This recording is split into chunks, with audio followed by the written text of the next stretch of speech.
Ok. Entonces, chicos, bueno, bienvenidas a la quinta sesión. Bienvenidos a todos. El día de hoy vamos a hablar un poco de las biomoléculas. Si bien la semana pasada ya estábamos como haciendo una pequeña introducción, pero nos enfocamos más en lo que eran los bioelementos. El día de hoy vamos a hablar sobre las biomoléculas, dice parte 1, porque nos vamos a enfocar en lo que son las biomoléculas inorgánicas. Entonces, comencemos. A ver.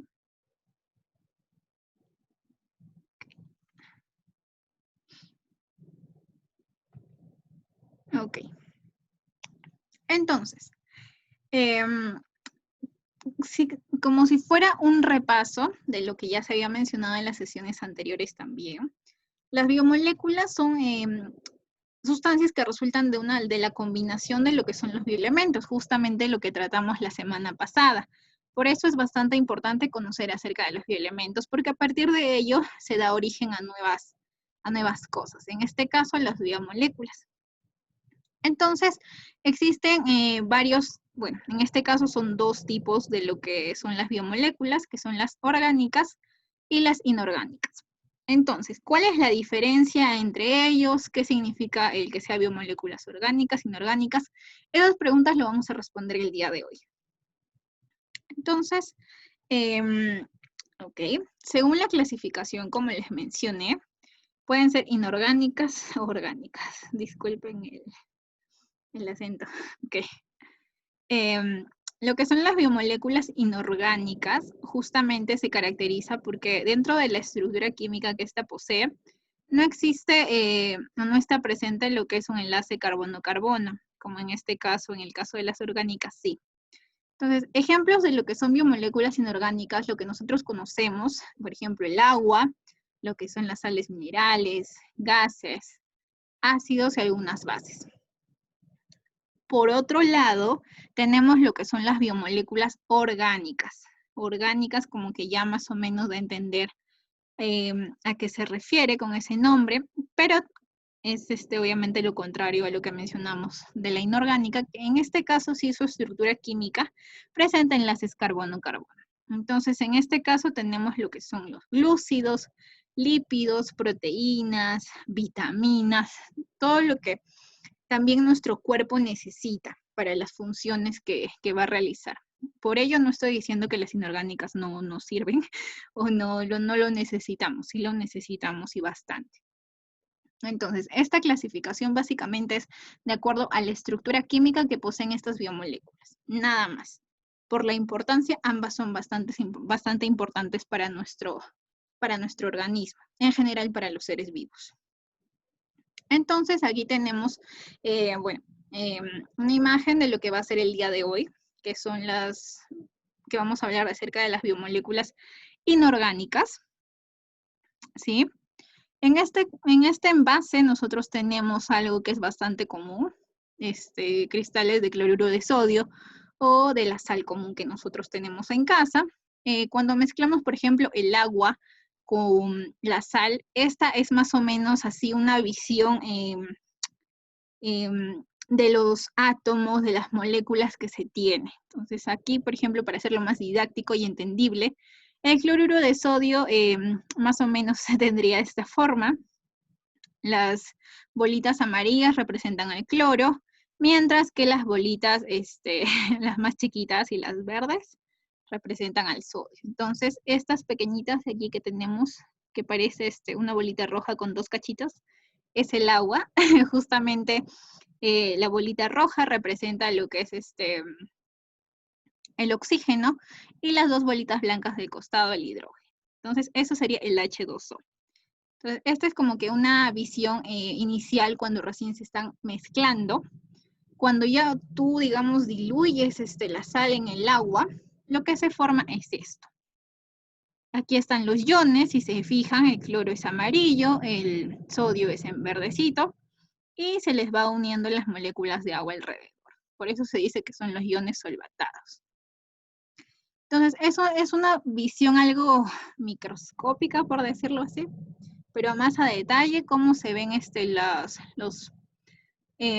bioelementos o los elementos cuando interactúan con las moléculas. Ahora tenemos aquí el agua. El agua, como también se mencionó en la sesión anterior, es considerada la biomolécula más abundante en los seres vivos y también es bastante importante, no solamente en los seres vivos, sino también que en la naturaleza. Ahora, el agua, como definición, está que es un compuesto inorgánico. Como lo dije, la fórmula es H2O, está formado por 2 átomos de hidrógeno y 1 de oxígeno.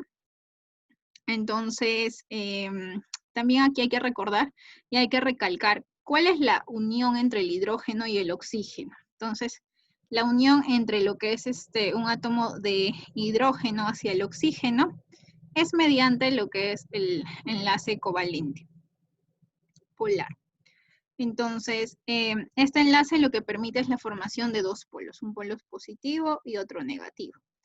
Y esta condición básicamente es lo que le da la naturaleza dipolar al agua, o sea, dipolar. Como que 2 palabritas fusionadas, di y polar, 2 polos, ¿sí? Entonces, a ver, vamos a seguir con el agua. Dentro de las funciones biológicas del agua, o por qué es tan importante el agua, en este caso, tenemos algunas razones y esas los he resaltado en rojito para que se pueda recordar y sea más fácil de entender.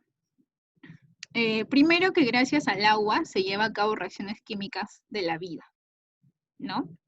También es un disolvente, como vimos en el ejemplo anterior, se disuelven sales, azúcares, ácidos y muchos otros compuestos. ¿Y qué hay con ello? Pues gracias a eso el agua es considerado como un disolvente universal. También el agua permite absorber y transportar sustancias nutritivas. Por ejemplo, el agua, el transporte del agua en las plantas permite el desarrollo de estas, su crecimiento y todo ello. También el agua funciona como un regulador de la temperatura corporal, ¿sí? De esa manera lo que hace es como que enfriar el cuerpo cuando ésta tiene demasiada calor, por ejemplo. Ahora, el agua también lubrica. ¿A qué se refiere con eso? Que mantiene húmedas ciertas cavidades del cuerpo. Por ejemplo, la boca tiene cierta humedad, la garganta, los bronquios. Entonces, ok, hasta ahí. ¿Qué hay aparte del agua? Pues aparte, el agua también es un constituyente principal de lo que son los flujos corporales, como por ejemplo la saliva, la sangre, los jugos gástricos, la bilis, la orina. Entonces, el agua, como pueden ver por todas estas características que tiene, es bastante indispensable, no solamente en la naturaleza, sino también para nuestro organismo. Ahora, como bien les decía, el agua tiene ciertas cualidades que lo hace único y que lo hace ser indispensable para la supervivencia del ser humano. Entonces, esta es más o menos la estructura del agua, como, bueno, es una representación un poco mayor que la que vimos al inicio, que era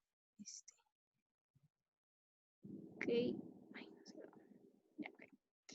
Bueno, en el centro tenemos el átomo del oxígeno y a los costados está el átomo de hidrógeno. No se olviden que el enlace que une al hidrógeno y al oxígeno es el enlace covalente. Entonces, justamente por ello se generaba lo que son los 2 polos, ¿cierto? Polo positivo y polo negativo, debido a este enlace. Entonces, esta propiedad conocida como dipolaridad, o sea, 2 polos, polo positivo, polo negativo, lo convierte el agua como un disolvente, un gran disolvente. Entonces, asimismo, dice aquí, que le permite formar enlaces puente de hidrógeno. Estos enlaces son enlaces intermoleculares. ¿Qué quiere decir esto? Los enlaces puente de hidrógeno son los que va a servir para unirse con otras moléculas de agua. Entonces, aquí hay que visualizar 2 términos. Uno es intermolecular y otro es intramolecular. El enlace intramolecular, como dice el mismo nombre, intra es dentro de la molécula. o sea, dentro de la molécula del agua. En este caso, el enlace intramolecular es enlace covalente, que es lo que va a unir al hidrógeno con el oxígeno. Ahora, el otro término es el enlace intermolecular, o sea, entre las moléculas. ¿Qué quiere decir? De una molécula de agua con otra molécula de agua se va a unir mediante lo que son los puentes de hidrógeno. Entonces, tenemos esto. Otra propiedad adicional del agua es la cohesión molecular. Como les mencionaba, el enlace intermolecular, o sea, entre una molécula de agua y otra molécula de agua, es el enlace puente de hidrógeno. Acá creo que ya se entiende un poquito mejor la diferencia, ¿sí? Entonces, la cohesión molecular es una propiedad que hace que las moléculas de agua se mantengan unidas. ¿Gracias a qué? A este enlace puentes de hidrógeno. Entonces, como pueden ver, este enlace puente de hidrógeno se forma a partir de una molécula de agua con otra. Y a partir de una sola molécula de agua se puede generar 4 puentes de hidrógeno. ¿Sí? 4. Entonces, otra propiedad del agua que ustedes tal vez se hayan preguntado bastante, porque algunos insectos pueden caminar sobre el agua. No sé si lo han visto también. Entonces, esta es una propiedad que explica esto, que es la tensión superficial. La tensión superficial es una propiedad que permite que lo que son las moléculas, como pueden ver aquí, cada bolita, sí, representa una molécula de agua. En este caso es, bueno, solo una bolita, no como lo estábamos representando anteriormente, pero para mejor entendimiento, cada bolita es una molécula de agua. Entonces, lo que pasa es de que aquí hay fuerzas que unen lo que son estas moléculas de agua. Entonces, esto de la tensión superficial es básicamente eso, que mantener fuertemente unidas sus moléculas que se encuentran en la superficie libre, si se fijan ahí. Entonces, por ello, esta unión, esta fuerza entre estas moléculas permite que los insectos puedan no solamente caminar, sino también poner sus huevos en el agua, que es bastante común verlos. Por ejemplo, en los zancudos también pasa eso. Es un ejemplo clásico. Y esta fuerza, esta unión entre estas moléculas permite también que puedan caminar estos insectos, sin que se hundan, sin ningún accidente de esos. Entonces, este ejemplo es esta propiedad es una explicación a esos fenómenos que, digamos, nosotros observamos en lo que es en la naturaleza. Otra propiedad del agua es el calor específico.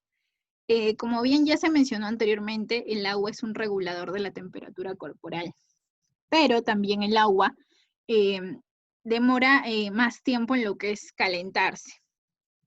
¿Por qué? Porque hay un gran número de puentes de hidrógeno y por eso el agua necesita llegar hasta 100 grados para hervir. Como pueden ver en la imagen, aquí está aproximadamente en lo que son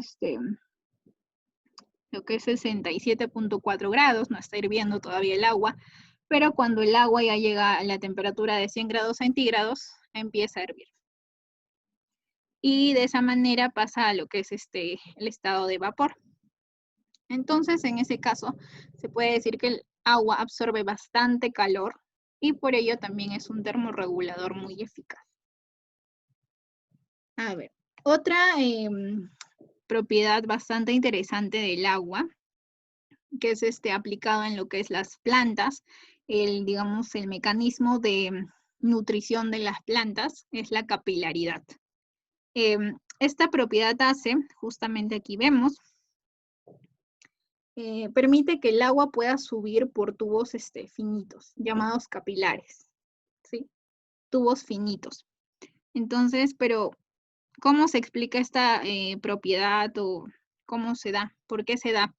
Justamente por las propiedades anteriores que ya se explicó. Cohesión, adhesión molecular y lo que es tensión superficial. Digamos, la mezcla o las propiedades que se mencionan hacen posible el fenómeno, bueno, o la propiedad de capilaridad, que el agua pueda ascender. aún en contra de lo que es el peso de este. Entonces, ese mecanismo es el que, digamos, en las plantas se puede visualizar cuando se absorben los nutrientes a partir de la raíz, ¿sí? A partir de la raíz, o a partir, bueno, de la raíz que está en el suelo, empieza a ascender lo que son por los vasos conductores que darían la función de ciertos capilares o de los capilares, y de esa manera pueden subir los nutrientes o el agua hacia la planta, hacia toda la planta en realidad. Entonces, eso también es bastante interesante, pero algo adicional aquí tenemos que es el potencial de hidrógeno. Quizá algunos han escuchado, sobre todo en estos días, lo que es el pH. Potencial de hidrógeno o pH. En sí lo que te mide o lo que representa el pH es la concentración de hidrógeno en una solución, en un medio. Entonces, ¿cómo se explica el pH? Pues bien, a mayor concentración, como aquí está subrayado, a mayor concentración de lo que es el hidrógeno, se dirá que la solución es ácida. Mientras menor sea la concentración de hidrógeno, la solución va a ser básica o alcalina. Entonces, el pH nos indica el grado de lo que es la acidez o alcalinidad, ¿sí? A ver, aquí tenemos un pH neutro que se representa con el pH de 7. Un pH ácido, mientras más ácido, bueno, el umbral en sí es de 0 a 14, como lo podemos ver aquí, que les menciona, de 0 a 14. Mientras más ácido sea, va a estar cerca al 0, mientras más básico sea, va a estar más cerca al 14. Pero el pH neutro es un pH de 7. Entonces, bueno, dentro de los efectos ambientales que puede haber, tenemos que, por ejemplo, en un medio ácido, los peces mueren, mueren huevos, todos los animales, digamos, que normalmente conocemos. Pero también hay algunos ejemplos de lo que son algunos alimentos que nosotros, por ejemplo, consumimos, que también pueden tener un pH ácido o básico. Entonces, es básicamente eso para nosotros orientarnos cuál es la acidez de lo que podemos consumir o del entorno donde podemos nosotros estar, por ejemplo. Entonces, o lo que podemos nosotros tocar quizá. Entonces,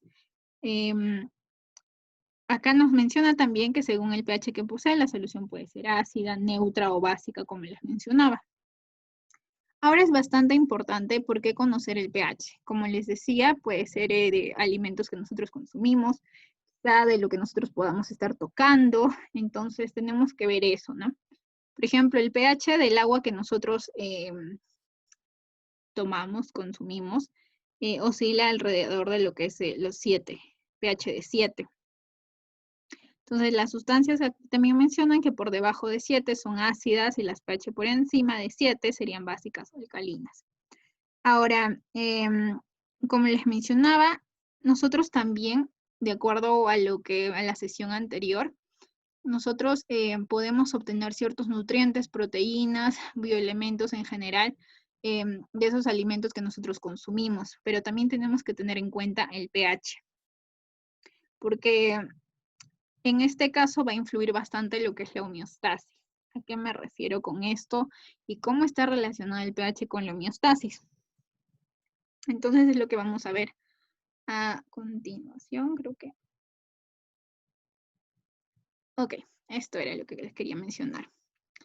Entonces, en sí, todo nuestro organismo, todas las funciones que realiza nuestro organismo de cualquier ser vivo en general, siempre va a estar en un equilibrio dinámico, como lo menciona en el texto, que va a ser favorable a nuestras funciones, nuestro desarrollo, por eso podemos crecer, por eso podemos,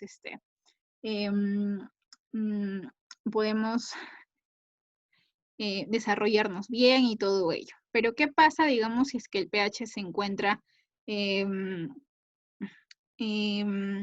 alterado en nuestro organismo? Puede desencadenar a diferentes enfermedades, como lo mencionaba también la sesión pasada. Entonces, por eso la homeostasis relacionada con lo que es el pH es bastante importante considerar. Ahora, Otra característica o otra propiedad adicional, pero más relacionada con lo que es el pH, es el de buffer o amortiguadores, o también conocido como tampones, que en sí estas soluciones son más que nada para regular el pH. Como les mencioné, puede haber, digamos, dentro de nuestro organismo puede haber un descenso o un aumento de pH, o hay ciertas zonas, por ejemplo, que son más ácidas o más básicas. ¿Qué ejemplo les puedo dar de eso? Por ejemplo, en el estómago. El estómago de las personas tiene el jugo gástrico justamente para degradar los alimentos que se consumen. Entonces el pH en ese caso es bastante ácido para poder realizar todo ese mecanismo. Pero ¿qué pasa si ese pH empieza a cambiar y se empieza a hacer más básico? Entonces, digamos, no vas a poder degradar los alimentos como tal, va a haber ciertos problemas en tu organismo. ¿Y qué desencadena todo eso? Desencadena varias enfermedades o ciertas afecciones que te puede dar. Entonces, para ello, como les mencionaba también, es bastante importante la homeostasis dentro de lo que es el organismo para un desarrollo eficaz de todas las funciones. Entonces, hay ciertos buffers, como por ejemplo es bastante conocido el bicarbonato, ¿sí? Que se puede usar como tratamiento, dependiendo también esto para regular el pH. Por ejemplo, a veces te recomiendan cuando tienes ciertos problemas bucales, te recomiendan hacer enjuagues con bicarbonato. Entonces, ese es el caso. Para regular el pH, puedes usar el bicarbonato. Pero claro, todo es con prescripción médica. Por ejemplo, en ese caso de los enjuagues, por ejemplo, del odontólogo te puede recetar esos enjuagues. En general, otros especialistas en el tema.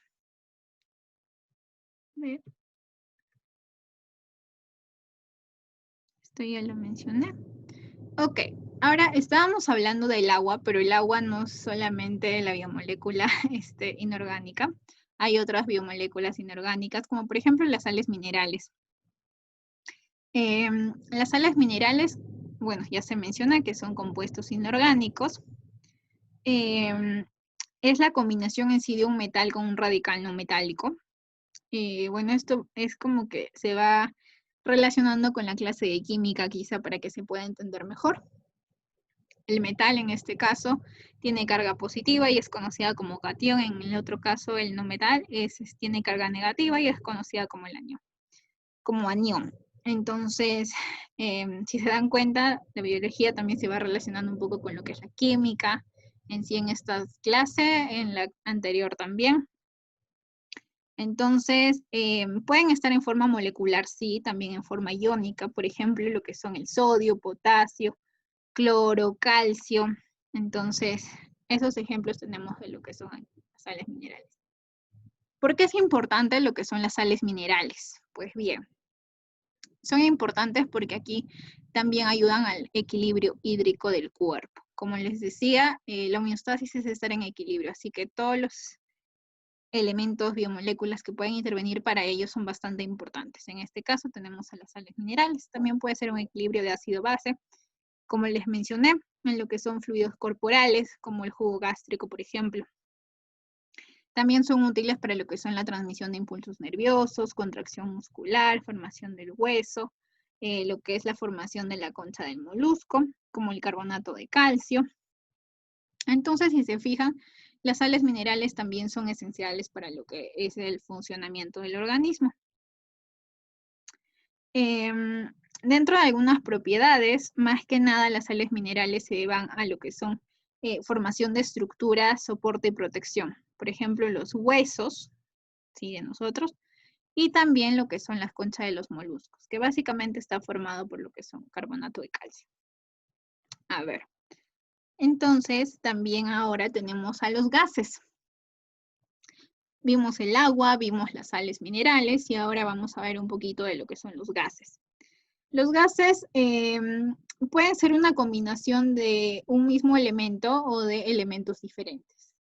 Entonces aquí tenemos en rojito a los gases más importantes para lo que son los procesos biológicos. Lo que es el oxígeno, O2, dióxido de carbono, CO2, nitrógeno y el ozono. Entonces, todos ellos lo podemos encontrar en la atmósfera y de esa manera nosotros podemos captarlo. Por ejemplo, el oxígeno en este caso es lo que nosotros usamos, los seres vivos, para poder realizar, para poder respirar nosotros, ¿no? Y es obtenido básicamente por lo que son las plantas o algunas otras algas a través de lo que son las fotosíntesis. También tenemos el CO2 o dióxido de carbono. Esto es, digamos, un desecho de los seres vivos o de las personas que son aprovechados por lo que son las plantas para realizar su fotosíntesis y producir lo que son los alimentos. También tenemos el nitrógeno. ¿De qué sirve el nitrógeno? Pues bien, el nitrógeno son usados por lo que son las bacterias o plantas para fabricar o producir proteínas, que nosotros después lo podemos consumir en diferentes, en frutas, por ejemplo, que nos brindan las plantas u otros vegetales.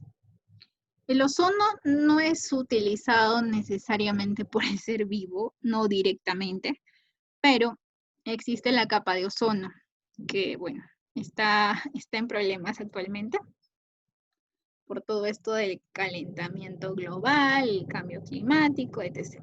Entonces, ¿por qué es importante el ozono o la capa de ozono? Que si bien deben haberlo escuchado, pues nos ayuda a protegernos a nosotros, prácticamente lo que es la piel, para que la radiación UV no pueda